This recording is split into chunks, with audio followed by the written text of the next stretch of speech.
சாமி உங்களுடைய குருநாதர் அப்படின்னு சொன்னீங்க, அவரை பற்றி கொஞ்சம் சொல்லுங்கள். இவர் நேர்லிகிரி ரங்கப்ப சுவாமி அவர்கள் எங்கள் குரு. இவர் பகவத்கீதையில் நிபுணர். பகவத்கீதா 718 அத்தியாயங்கள், 700 శ్లోకங்கள் நல்லா பார்க்காம பயட் பண்ணி அது ஒரு அத்தியாயத்துக்கு விளக்கமும் சொல்லி பகவத்கீதா சாராம்சமும் எல்லாம் சொல்லி அது பக்கத்தில் ஆன்மீகத்தில் யோகம் பண்ணுறது, தியானம் பண்ணுறது, அது 4 ஸ்டெப் இருக்குது. சாங்கியா, தாரக, அமனஸ்க, பரிபூர்ணம். ஆனால் சாங்கியா சரீரத்தில் உடம்பு எப்படி இருக்குது, உடம்புல எத்தனை உருவங்கள் இருக்குது, இந்திரியங்கள், ஞானேந்திரியங்கள், கர்மேந்திரியங்கள், இதெல்லாம் சொல்கிறது சாங்கியா. தாரக சுவாசத்தில் ஜபம் பண்ணுறது, இது வெளிச்சம் பார்க்குறது, யோகம் பண்ணுறது. இது அமனஸ்க பரிபூர்ணத்தை இதெல்லாம் தாண்டி பின்னாலே ஆண்டவர் எங்கள் உடம்புல ஆண்டவர் எப்படி இருக்கிறாங்கன்றது உண்மையான ஆண்டவர்னு காமிக்கிறது தான் பரிபூர்ணம். இந்த மாதிரி யோகங்களில் காமிச்சு ஜனங்களுக்கெல்லாம் இந்த உத்தீர்ணம் பண்ணி அந்த பகுதி எல்லாமே இவர் எந்த பகுதி, எந்தெந்த பகுதி? சூளகிரி, ஒசூரு, குப்பம், இந்த மாதிரி சொல்லின மகான் இவர். வேப்பனப்பள்ளி பக்கத்தில் இருக்க நேர்லிகிரி வசிக்கிறவங்க ரங்கப்ப சுவாமி. அந்த மாதிரி சொல்லின இவரு, அந்த மாதிரி மகான் இவர், உத்தம குண சம்பந்தம் இவர். ஓம் தச்ச. எத்தனை வருஷமாக சொல்லியிருக்காரு அந்த பகுதியில்? இவர் எனக்கு 36, இப்போ 62 தாண்டி 63 நடக்குது. எனக்கு 36 வயசுக்கு இவர் சுத்தமாக பகவத்கீதா 700 ஸ்லோகங்களை நல்லா சொல்லி அதில் விளக்கம் சொல்கிறது அவளுக்கு இவர் சொல்லியிருக்காரு. இப்போ நீங்கள் அவருடைய சிஷியர். ஆமாம். அவர் மூலியமெல்லாம் கற்றுக்கிட்டீங்க. ஆமாம். రైట్ స్వామి, ரொம்ப సంతోషం. உங்கள் 2 பேர்லையும் సந்தித்ததில் ரொம்ப సంతోషం స్వామి. మీ పేరు? రంగప్ప అని. ఏం చదువుతుంటారు స్వామి? ప్లస్ ఆ టైంలో 11th pass. 11th pass. 69లో 11th మీరు. యా స్కూల్ స్వామి? Vepanapalli high school. Vepanapalli high school వచ్చారు. సరే స్వామి, మీకు భగవద్గీత అంతా తెలుసును అట్లని చెప్పి స్వాములలో? ఏమో తెలుసును స్వామి. గీత ఇలా ఎన్ని యోగము, అధ్యాయము, శ్లోకాల్లో ఉంది స్వామి? గీతలోనా? గీతలో 701 శ్లోకము. 701 శ్లోకము. దాంట్లో ఈ మహాత్మ్యం 23, కృష్ణ పరమాత్మ చెప్పిన 574, అర్జునుడి ప్రశ్న 86, సంజయుడు 40, ధృతరాష్ట్ర మహారాజు 1. ఇప్పుడు యోగాలు చెప్తారు లేదా? కర్మయోగ, భక్తి యోగ, జ్ఞాన యోగ అట్లా చెప్పి ఈ ఒక్కో దాంట్లో ఎన్నెన్ని శ్లోకం ఉంది స్వామి? ఫస్ట్ దాంట్లో 47. యా దాంట్లో? 1, 2లో 72, 3లో 43, 4లో 42 అధ్యాయము, 5లో 29, 6లో 47, 7లో 30, 8లో 28, 9లో 34, 10లో 42, 11లో 55, 12లో 20, 13లో 35. కొన్ని శ్లోకాల్లో ఫస్ట్ శ్లోకాన్ని శిష్యుడారు, దీన్ని చేసుకుని అందరూ 35, 14లో 27, 15లో 20, 16లో 24, 17లో 28, 18 మోక్ష సన్యాసం 78. 18 అధ్యాయాలు, 18 ఇన్ని శ్లోకాలు. దాంట్లో నాది జాతులు ఉంది, మనకు దాంట్లో ఏమో అంత అవసరం ఏం లేదు. కర్మయోగంలో ఎన్ని అధ్యాయాలు? కర్మయోగంలో 43 అధ్యాయాలు, శ్లోకాలు. శ్లోకాలు కర్మయోగంలో. భక్తి యోగంలో 20, జ్ఞానయోగంలో 30. మొత్తం టోటలీ 701. అందరూ 700 చెప్తారు. ఆ ప్రకృతి పురుషం అంటారే, అది కొన్ని ప్రతుల్లో ఇచ్చిండారు. కొన్ని మహాత్ములు అది అర్సు నీ పేరేమి అంటే నా పేరు ఇది అని చెప్తారు కదా, మీ పేరు ఏమంటే నా పేరు కృష్ణుడు అని చెప్తారు. అడుక్కుండా ఆయన చెప్పే న్యాయం లేదు అని పెద్ద కవులంతా దాన్ని ఇడలేదు పెట్టుకుంటారు. కొందరు అది అది మనకి ఎంత ఉన్నో దాంట్లో రాహడిస్తాము అట్లని అట్లా రాహంటారు. కొందరు ఇది ప్రశ్న ఉండాలి అవుతావా లేకపోతే అడిగట్లేదు అట్లని మలయాళ స్వాములు ఇట్లా పెద్ద వాళ్ళంతా ఒప్పుకొని ఆ ఒకటి నేర్చుకుంటే 35, ఆ ఒకటి తీసేసి 34. కర్మయుగంలో డైలీ ఆ శ్లోకం తెలుసుకుంటే జనాలకి మంచి దోవ వస్తుంది. అట్లయినా ఒక ప్రమాదంగా ఉండే ఒక శ్లోకం చెప్పండి అర్థంతో. అదే స్వధర్మం పరిత్యజ్య చెప్పండి. అదే చెప్తాను చెప్పండి స్వామి. దాంట్లో అంతాను ఆ మనిషికి తల ఎట్లా మంచి శ్రేష్టమో అట్లా ఈ కర్మ యోగంలో భగవంతుడు చెప్పిండాడు 35వ శ్లోకము. అది శ్రేయాన్ స్వధర్మో విగుణ పరధర్మ స్వనుష్ఠిత స్వధర్మే నిధనం శ్రేయ పరధర్మో భయావహ. అర్జున, స్వధర్మం అనేది సామాన్యం కాదు. ప్రపంచం అంతా కూడాను ఈ స్వధర్మాన్ని విడిచి వాళ్ళ ధర్మాలు కోల్పోయి కష్టాలు ప్రాప్తులైపోయిందయ్యా. ఒక్కొక్కరు గురువు ఉంటారు, గురుధర్మం ఏమి ఉండాలో అట్లే ఉండాలి శ్రేష్టమైన గుణాల్లో. అదేవిధంగా శిష్యుడు ఉన్నాడు, శిష్యుడు ఎట్లా ఉండాలనో ఆ విధంగా గుణాలని పరిపాలన చేయాలయ్యా. అట్లా ప్రపంచంలో ఒక్కొక్కరికి ప్రభుత్వం గాను తర్వాత వాములో వ్యవహారం చేసేవాళ్ళు కూడా ఒక్కొక్క ధర్మం ఉంటుంది. పని చేయాలంటే ఇట్లు చేయాలా పరిశుద్ధంగా అట్లని. దాన్ని ఇడిచేసి వాళ్ళు లేదు ఇది బాగుంది అట్లా చేసేది అది అధర్మానికి పాల్పడుతుంది. అంతేకాకుండా వాళ్ళు స్వధర్మం వాళ్ళు చేస్తే ఆ స్వధర్మమే వాని భగవంతుని అనుగ్రహం చేతిలో వాని ఇష్టార్థాలు ఇస్తుంది.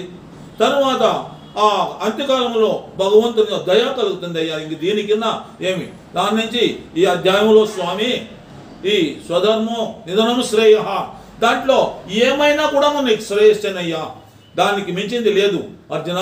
కాబట్టి నువ్వు ధర్మాన్ని పరిపాలన చేసేకి రాజుగా పుట్టిండవు. నీ స్వధర్మం అని చెయ్యి. అడవిలో మాదిరి పోయి ఆ ఋషుల మాదిరి కూకొని ఉండేదానికి అది నీ ధర్మం కాదు. నీ ధర్మం చక్కగా పరిపాలన చేయి ఎట్లని భగవంతుడు అర్జునుడికి బోధించా. అదే ప్రపంచానికంతా మనము తెలుసుకోవాల్సిందే.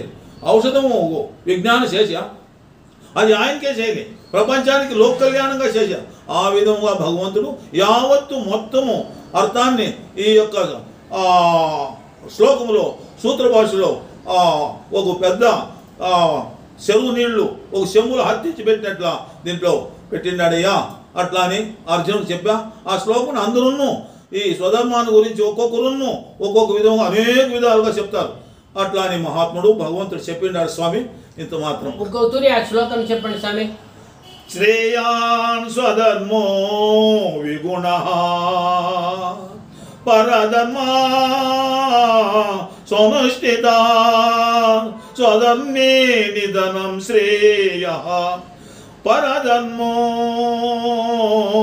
భయావహ. స్వామి దాని వెనకాల కర్మయోగంలో ఈ శ్లోకం నిండా మంచిది అట్లని చెప్తే భక్తి యోగంలో యా శ్లోకం మంచిది చెప్పండి. సరే స్వామి చెప్తాను. నమస్కారము. భక్తి యోగంలో అన్నిన్నూ సమానమే, కానీ దాంట్లో ఒకటి ఇప్పుడు గోవుకు 4 పాదాలు ఉంటుంది. యావ శ్రేష్టం అంటే అన్ని శ్రేష్టమే, కానీ ఇక్కడ అతి శ్రేష్టము అనేది ఎత్తుకోను. భక్తి యోగంలో తేషామహం సముద్ధత మృత్యు సంసార సాగరాన్ భవామి నచిరాత్ పార్థ మయ్యా వేజిత చేతసా. అయ్యా అర్జున, పెద్ద సముద్రంలో కానీ పెద్ద నూయిలో పడి వారికి దిక్కులేక ఉంటారు. ఎవరు దాన్ని సముద్రంలో వీడే చచ్చిపోతాడు పోతే. అటువంటి పరిస్థితుల్లో క్లిష్ట స్థితుల్లో భగవంతుని ధ్యానం చేసిన వాళ్ళకు అయ్యా నువ్వు దిగులు పడద్దు రా అట్లాంటి చెయ్యిచ్చి పైకి ఎత్తుకొని గడ్డపైన ఇడిచి వాడిని ప్రాణాన్ని ధ్యానం చేసినట్ల ఎంత సంతోషమవుతుందో ఆ విధంగా భగవంతుని నమ్మిన వాళ్ళు భక్తి విషయంలో మీరేమి శాస్త్రాలు పురాణాలంతా చదవాల్సిన పని లేదు. ఆయన నిశ్చయముగా మనస్సుతో నిశ్చయముగా మనసులో స్మరించుకొని ఉంటే చాలు, అది శ్రేష్టమైన స్థానాన్ని తీసుకుపోతుందయ్యా. దీనికిన్నా సులభమైంది ఇంకెవరితో లేదు. ఇది విద్వాంసులకు కాదు, ఆ బాలగోపాలకు భగవంతుడు పరమ భక్తితో పరమ దయతో మన అట్లా వాళ్ళకు బోధించిండేది. కాబట్టి సముద్రం ఎత్తుకొనే అవుతుందా, ఏ తిమింగళంలో తినేస్తున్నాయి. అట్లా అరిషడ్వర్గాలు, వాసనలు, త్రివిధ పరితాపములు ఇంకా ఎన్నో ఉండాలి. మీకు తెలుసు, ఉదయంలో నిండుకోండి అరిషడ్వర్గాలు ఇవంతా కూడా పెద్ద పురుల మాది. అటువంటి దాన్ని భగవంతుడు ఆయన ధ్యానం చేస్తే సమాప్తం చేసి వాళ్ళంతా మీకు శ్రేయోదాయకం చేస్తాడయ్యా. శ్రేయస్సు ప్రేయస్సు కలుగుతుంది. ప్రపంచ సుఖమును అనుభవిస్తారు, పారమార్థిక మోక్ష సుఖమును అనుభవిస్తారు. దీనికి పైన ఇంకా సులోపాయం లేదో అర్జున అట్లా అని చెప్పా. దాన్నే మనం కూడాను వేదవాక్క మనకు అట్లని భావించి మనం చేస్తే మనము ఆ శ్రేయస్సును పొందుతాం. ఒక చెట్టుకు పెట్టి వాడు పోషణ చేస్తే కొన్ని దినాలకు అది పువ్వు పూసి పెద్ద చెట్టు అయ్యి కాయలు ఇస్తుంది. అదేమి అడుకోవాల్సినవన్నీ. అట్లా భగవంతుడు చెప్పినట్లు మనం చేస్తే భగవంతుడు చెప్పినట్లు మనకు ఆశీర్వదిస్తాడయ్యా. ఆయన దయ కలగాలంటే మనకు సామాన్యం కాదు. కాబట్టి ఆయన్ని చాలా ప్రీతితో కొనియాడి భక్తిగా చేస్తే ఆయన సముద్రంలో పడినోన్ని గడ్డ చేసినట్ల నీ అనేక ప్రతిబంధనలు తరువాత అనేక అరిష్టాలంతా ప్రాప్తించింది. ఎన్నో దుఃఖాలు ఉంది. ఆ దుఃఖాలంతా కూడాను శ్రమించి నీకు ఇహ సుఖము ఇస్తాడు, మోక్షం ఇస్తాడయ్యా. దీనికి పైన సులభము ఆయన లేదు, దీనికి దుడ్డు ఖర్చు లేదు, ఏమి కఠినమైన వ్రతము కాదు. దాని నుండి ఇది చేస్తే శ్రేయోదాయకు పొందుతావు పో అట్లా చెప్పినాడు. ఆ శ్లోకం ఇంకో తూరి చెప్పండి స్వామి. ఇప్పుడు చెప్తే ఆ శ్లోకము తేషామహం సముద్ధర్త మృత్యు సంసార సాగరా భవామి నచిరాత్ పార్థ మయ్యా వ్యజిత చేతసా.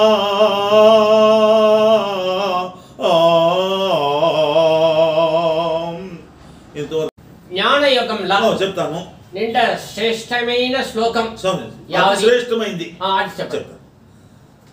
తమేవ శరణం గచ్చ సర్వభావేన భారత తత్ప్రసాదా పరాం శాంతి స్థానం ప్రాప్స్యసి శాశ్వతం. అయ్యా స్వామి, ఇది చిరుము వంటిది ఈ అధ్యాయానికి, జ్ఞాన అధ్యాయానికి. ఏమేంటి దీని భావన భగవంతుడు చెప్పినది. అర్జున, నీవు ఏదైనా కావాల్సి ఉంటే 33 కోట్ల దేవతలు ఉండారు ప్రపంచంలో. వాళ్ళు కావాల్సింది ఆ దేవుణ్ణి స్మరణ చేసి ఆ మంత్రాన్ని చెప్పి తీసుకొస్తారు. నాది అట్లా కాదయ్యా, అన్ని సర్వజ్ఞత్వం కలిగేవాడు నేను. నీకు ఈ చిన్నదాని నుండి బ్రహ్మాండం అంతా కూడా ఏ పని కావాలనో నన్నే తలంచు. తమేవ శరణం నన్నే అన్ని విధాలలో నీకు ఏదేది కావాలనో నన్ను ధ్యానం చేసి పొందయ్యా. వాళ్ళని వీళ్ళు ఏమి అన్నిటికీ నేను ఇచ్చేవాడు అధికారము, నేను ఉండేది బ్రహ్మాండం అంతా కూడా నాది. కాబట్టి నువ్వు ఏ యోచన చేయదు. అన్నిటికీ చిన్న పని నుండి బ్రహ్మ పర్యంతం కూడాను ఏ పని కావాల్సిన నన్ను ధ్యానం చేయి, నిన్ను అనుగ్రహిస్తాను. నాకు అంత కరుణ నిన్నే కాదు, ఎవరెవరు నన్ను భావన చేసి వినివేగత్యాన్ని శరణము పొందుతారో వాళ్ళంతా అనుగ్రహిస్తానయ్యా.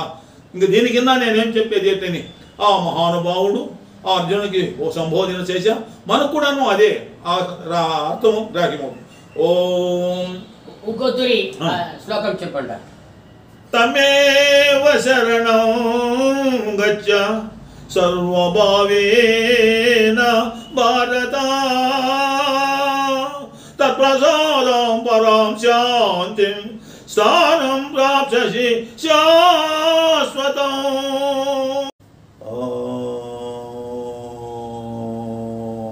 శ్రీకృష్ణ పరబ్రహ్మణే నమః. శ్రీమద్భగవద్గీత ద్వాదశోऽధ్యాయः భక్తియోగः. అర్జున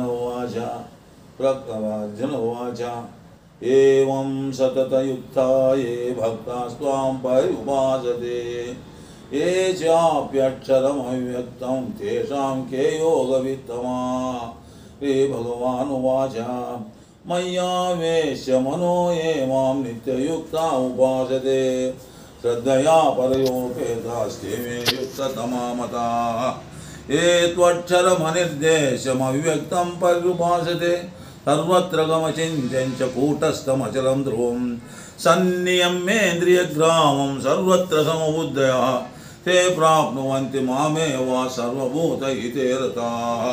क्लेशोऽधिकतरस्तेषाम् अव्यक्तासक्तचेतसाम् अव्यक्ता हि गतिर्दुःखं देहवद्भिरवाप्यते ये तु सर्वाणि कर्माणि मयि सन्न्यस्य मत्पराः अनन्येनैव योगेन मां ध्यायन्त उपासते तेषामहं समुद्धर्ता मृत्युसंसारसागरात् भवामि न चिरात् पार्था मय्यावेचितचेतसां मय्येव मन आधत्स्वा मयि बुद्धिं निवेशयः निवसिष्यसि मय्येव अत ऊर्ध्वं न संशयः अत चित्तं समादातुं न शक्नोषि मयि स्थिरम् अभ्यासयोगेन ततो मामिच्छाप्तुं धनञ्जय अभ्यासे यसमर्थोऽसि मत्कर्म परमो भव मदर्थमपि कर्माणि कर्मन् शुद्धिमवाप्स्यसि यो हि ज्ञानम् अभ्यासात् ध्यानात् ध्यानं विशिष्यते ध्यानात् कर्मफलत्यागाच्चान्तिरनन्तरम् अद्वेष्टा सर्वभूतानां मैत्रः करुण एव च निर्ममो निरहङ्कार समदुःखसुखक्षमे संतुष्ट सततं योगे यतात्मा दृढनिश्चयः मय्यर्पितमनो बुद्धिर्यो मद्भक्तः स मे प्रियः यस्मान्नो द्विजते लोको लोकान्नो द्विजते च यः हर्षामर्षभयोद्वेगैः मुक्तो यः स मे प्रियः अनपेक्ष्य सुदर्दक्ष उदासीनो गतविविधः सर्वारम्भपरित्यागी यो मद्भक्तः स मे प्रियः यो न वृष्यति न द्वेष्टि न चोचति न काञ्चति सुभासो परित्यागी भक्तिमान्नश्च मे प्रियः समच्छत्रौ च मित्रे च तथा मानावमानयोः शीतोष्णसुखदुःखे समस्सङ्गविर्जितः तुल्यनिन्दास्तुतिर्मौनी सन्तुष्टो येन केनचित् अनिकेतः स्थिरमतिः भक्तिमान् मे प्रियो नरः ये तु धर्मामृतमिदं यथोक्तं पर्युपासते श्रद्धदाना मत्परमा भक्तास्ते तीव मे प्रियाः ओम इति श्रीमद्भगवद्गीतासूपनिषत्सु ब्रह्मविद्यायां योगशास्त्रे श्रीकृष्णार्जुनसंवादे भक्तियोगो नाम द्वादशोऽध्यायः सम्पूर्णं सर्वं श्रीकृष्णार्पणमस्तु ओम तत्सत् ओम मंगलं श्रीकुरुक्षेत्ररणक्षोणिविहारिणे पार्थसारथिरूपाय गीताचार्याय मंगलम् ओम शांति शांति शांति మీరు ఈ రోజు మా ఇంటికి వచ్చి భగవద్గీత నుంచి ఈ శ్లోకము ఇది ఎంత మంచిది అని చెప్పి మాకు చెప్తిరి. నేను ఈ రోజు మీ ఆశీర్వాదంలా ధన్యవంతుడు అయితేని దాని నుంచి మీరు ఆశీర్వాదం చేయాల. ఓం యోగాభివృద్ధిరస్తు వాంఛాఫలసిద్ధిరస్తు జ్ఞానాభివృద్ధిరస్తు. ఓం శాంతి శాంతి శాంతి. పరమ ఋషులు బ్రహ్మణదేవుడైన కృష్ణ భగవంతుడు మిమ్మల్ని మీ ధర్మపత్ని గారిని మీ గర్భరత్నముల్ని సర్వము సర్వదా ఆ కనురెప్పపాటికి కనురెప్ప మాదిరి రక్షించుగాక. పరమ ఋషులు అనుగ్రహించుగాక. ఆ దక్షిణామూర్తి స్వామి మీకు ఏ విధి కావాలి సులభోపాయంగా లభించినట్లు అనుగ్రహించుగాక. ఓం తత్సత్.